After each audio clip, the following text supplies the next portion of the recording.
Ayoko talaga.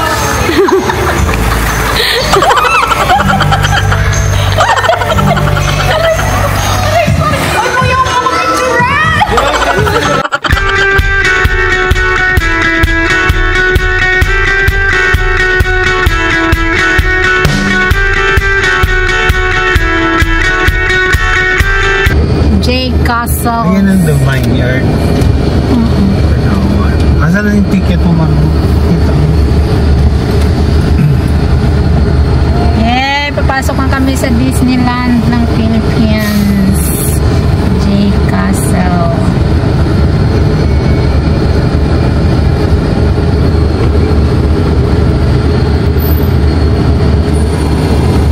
Talaga.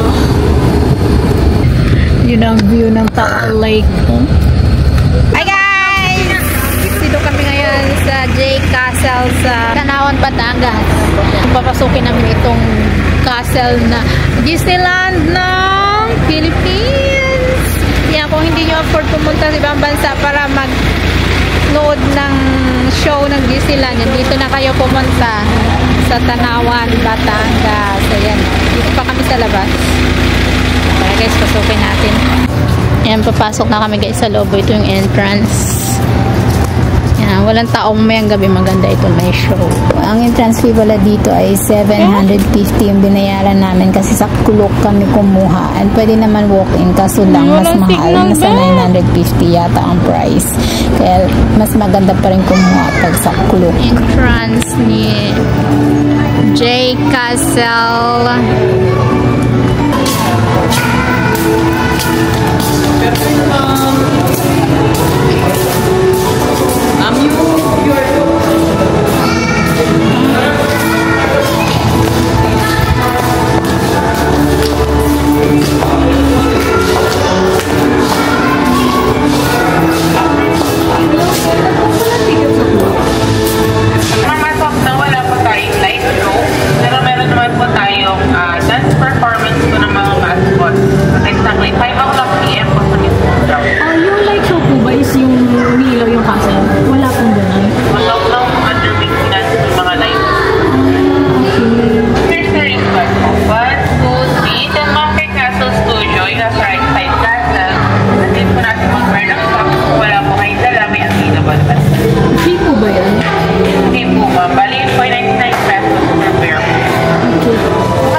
Pasok na kami sa loob guys. Sayang at hindi daw available yung light show, yung umiilaw yung buong castle paggabi.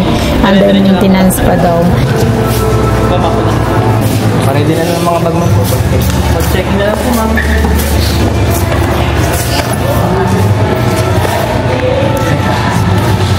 Okay po. Ay, iba-iba ba? Masayaw. Yan ang performer na yung mag-perform mamaya. Si Periwinkle mamaya. Sino ba yun? Di ko makilala yun. Yung mga cartoon characters na yun eh.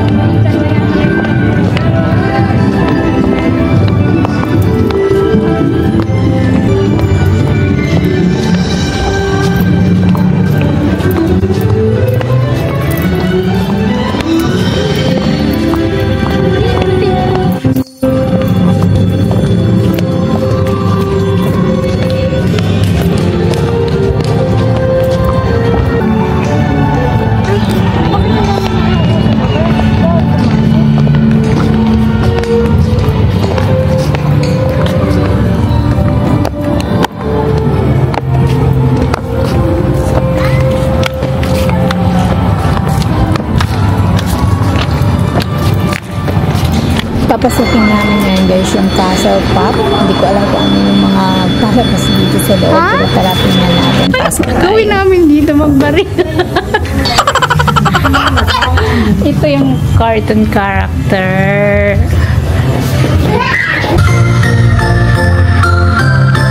Welcome to Castle Pop, where the wonders of space and the promise of the future gently intertwine.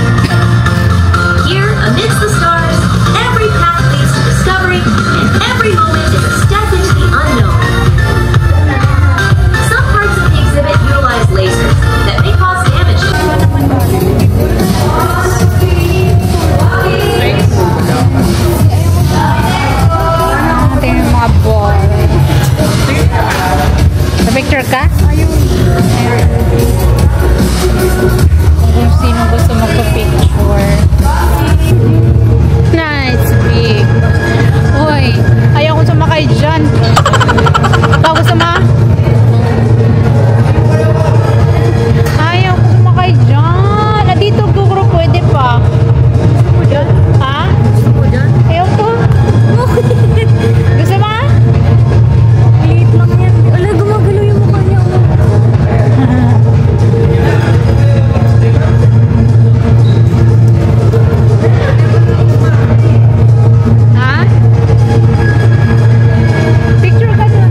Ayoko talaga.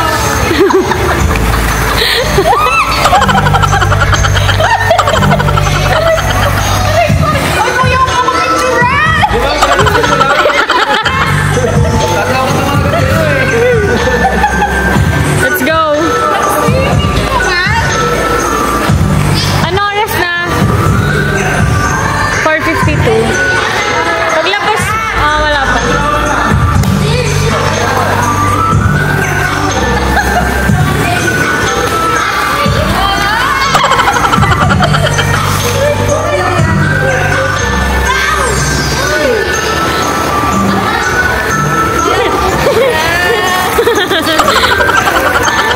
Dodok.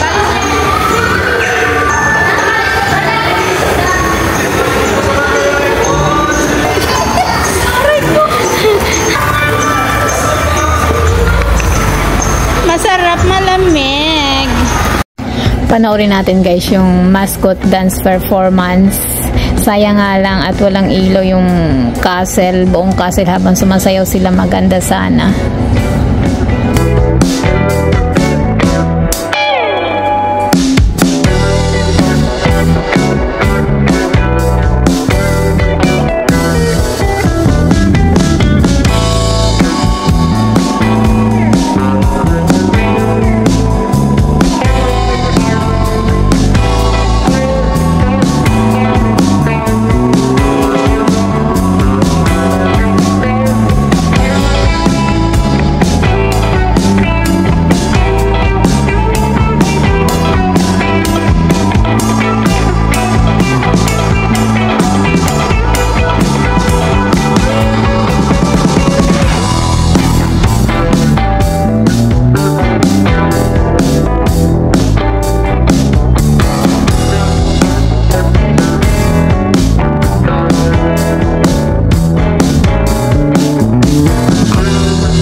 Pila po tayo, magpapapicture po.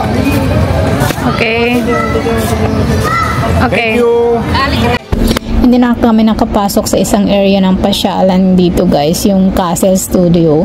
Doon daw talaga maganda. Kino-compare nila yung mga palabas doon sa Disneyland. Kaya sayang nga lang hindi kami nakapasok kasi kasama din yun sa binayaran naming 750. Hapon na rin kasi and babalik pa kami ng Manila. Masyadong traffic kaya sayang talaga nang hinayang ako para hindi nasulit yung aming binayad. Pero okay lang, next time na lang pag bumalik kami dito, yun ang papasukin namin, yung Castle Studio. Slide